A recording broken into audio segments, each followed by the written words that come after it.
અને રાતના 2:30 વાગે બાયના કાપ કાઢ્યા હોય અને જુગારમાં રમી ગયા હોય તો જુગારી કહેવામાં કાંઈ વાર નહીં. વંડિયું ઠેકીઓની લોકના તાળા તોડ્યા હોય તો 16 પટ્ટીનું કહેતા વાર નહીં. પદ તો બધા મળે જ છે, આવી રીતે પદ મળે, પણ આ પદ મળવું બહુ જ દુર્લભ છે.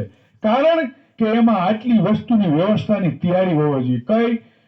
ધ્યાન, ધારણા, પરિણામ, સુમરણ, ન્યાય, નીતિ, દયા, ધર્મ, વસન, વિવેક, વાણી, વ્યવહાર, શક્તિ, ભક્તિ, સેવાને શ્રદ્ધા, શીલ, સંતોષ, ધીરજ, ક્ષમા, આનંદ, અનુભવ, પ્રેમ ને પ્રકાશ, કોમળતા, પવિત્રતા, સુંદરતા, એ બદલું લેવાની ભાવના એનામાં હોય નહીં. આનું નામ સદગુરુનો બંધો કીધો છે. એ ગમે એટલા ગુનેગાર હોય તો એને ક્ષમા કરી દે છે, માફ કરી દે છે. એની દ્રષ્ટિમાં ઝેર ન હોય.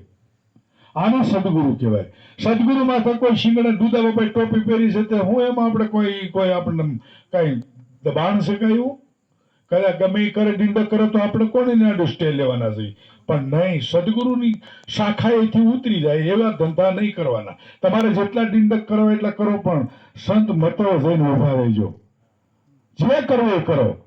આજે રવિ કીટ ત્રિકમ મોરાર બાણ કેવળ કુંભે નરસિંહ નાભો નામદેવ મીરાબાઈ રજનો સજનો રંકા વંકા ખાન ખલીલી કબીર ધર્મ, આવા જે સંતો હમણાં આપણે બધા કહીએ છીએ કે જયદેવ બાપા જીવિત નથી. ખોટી વાત છે, જીવિત છે.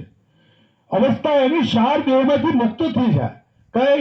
સ્થૂળ, સૂક્ષ્મ, કારણ, મહાકારણ. એ 4 દેહ છે એ મૃત્યુને શરણ જાય છે. પણ જે સૂક્ષ્મ, જે ઉન્મની અવસ્થા છે, જાગ્રત, સપન, સુષુપ્તિ ને તુર્યા, એ 4 અવસ્થા 16 બાળકા ઉન્મુની માથા મજબૂત કહે દુદા બાપા તો પ્રગટ થાય અવધૂત. અવધૂત એટલે ધૂત નહીં, કોઈને ક્ષેત્ર ને તો ભગવાન પાસે ભીખ માંગે, હે ઈશ્વર દે, હે ગુરુ દે. આ કોઈ સમજણની રીત થોડી છે? સમજ્યા નથી.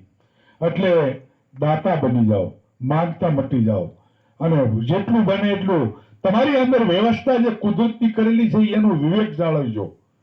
વિવેક એટલે જોજો, કુદરતે નેણમાં કેટલા વાળ દીધા, નાકમાં, કાનમાં, રોમ રોમની અંદર વિવેક રાખ્યો છે. અને આપણે એ વિવેકનું ઉલ્લંઘન કરી તો આપણે એની માફકનો આપણને લાભ, આપણે અધિકારી ન થઈ શકીએ. આપણે સત્તા કોઈ હોપે નહીં.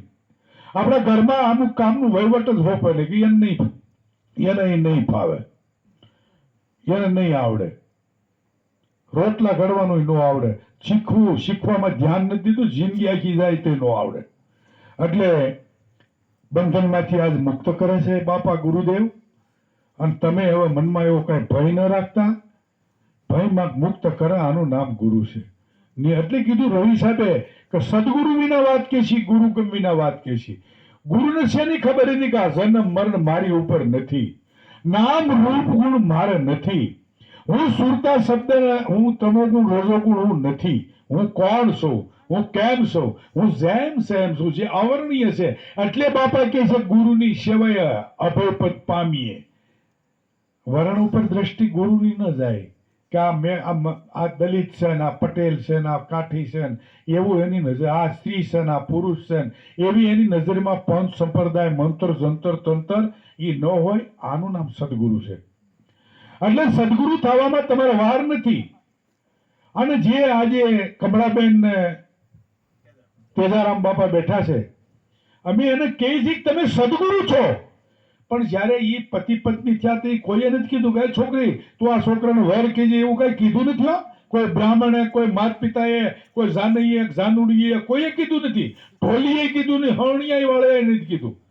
હવે છોકરા હાથ્યા છોકરી તું વહુ કહેજે ને. જાણે જાણે પદ નક્કી કર્યું. એ પદમાં કેટલી સક્ષમતાથી રહ્યા છે, કેટલી રેણી કેણીથી રહ્યા છે.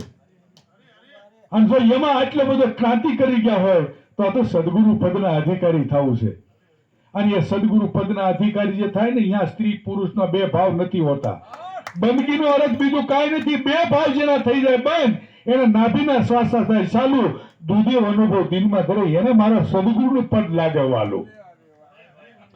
હવે તો એને આ પગ, કમળાબેનના પગ પકડીને પગે લાગવું પડે સદગુરુના પદ માટે. એ બાયડીને પગે નથી લાગતા, એને સદગુરુ છે એવી ઘટના એક તમને સાક્ષાત બતાવું. સાહેબ હમણાં વખાણ કરતા હતા, તમારે છૂટા તમે માં, હા, 2